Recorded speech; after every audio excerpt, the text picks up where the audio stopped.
அன்பு சொந்தங்கள் அனைவருக்கும் வணக்கம். இப்போ முட்டை வச்சு தான் முட்டை கொஸ்து பண்ண போகிறோம். எப்படி செய்கிறேன்னு சொல்லி பார்க்கலாம். வீடியோக்குள்ள வாங்க. 2 பெரிய வெங்காயம் சின்னதாக கட் பண்ணி வச்சுருக்கேன். கூடயே கருவேப்பிலை போட்டிருக்கேன். 2 தக்காளி சின்னதாக கட் பண்ணி வச்சுருக்கேன். 2 முட்டை எடுத்திருக்கேன். சோம்பு, பட்டை, கிராம்பு அதில் மொத்தமாக போட்டு வச்சுருக்கேன். கொஞ்சம் கறி மசால் பட்டை, சீரகத்தூள், மஞ்சத்தூள், மிளகாத்தூள், மல்லித்தூள், தேவையான அளவு மல்லித்தலை, கூடையே எண்ணெயும் உப்பு. இதுதான் செய்யப்போகிற டிஷ்ஷுக்கு உண்டான பொருள். ஒரு வடைச்சட்டி வச்சு எண்ணெய் ஊற்றி எண்ணெய் காஞ்ச பின்னாடி நம்ம எடுத்து வச்சுருந்த சோம்பு, பட்டை, கிராம்பு இதெல்லாம் சேர்த்து பொரிஞ்ச பின்னாடி 2 பெரிய வெங்காயம் கட் பண்ணி வச்சுருக்கோம்.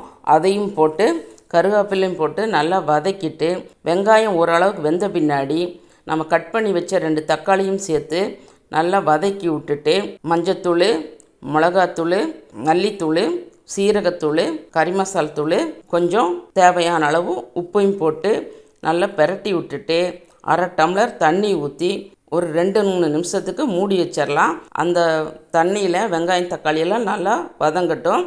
இப்போ இன்னொரு வடைச்சட்டி வச்சு கொஞ்சம் எண்ணெய் ஊற்றி நம்ம எடுத்து வச்சுருக்கிற 2 முட்டையும் உடச்சி ஊற்றி நல்லா வறுத்தெடுத்துட்டு வெங்காயம் தக்காளி எண்ணெய் பிரிஞ்ச பின்னாடி அதில் போட்டு பெரட்டி எடுத்துட்டு மல்லித்தலையை தூவி இறக்குனா சுவையான சூப்பரான முட்டை கொஸ்து ரெடி. இது இட்லி, தோசை, சுடு சாப்பாடு எல்லாத்துக்கும் சூப்பர் காம்பினேஷனாக இருக்கும். செய்து பாருங்கள்.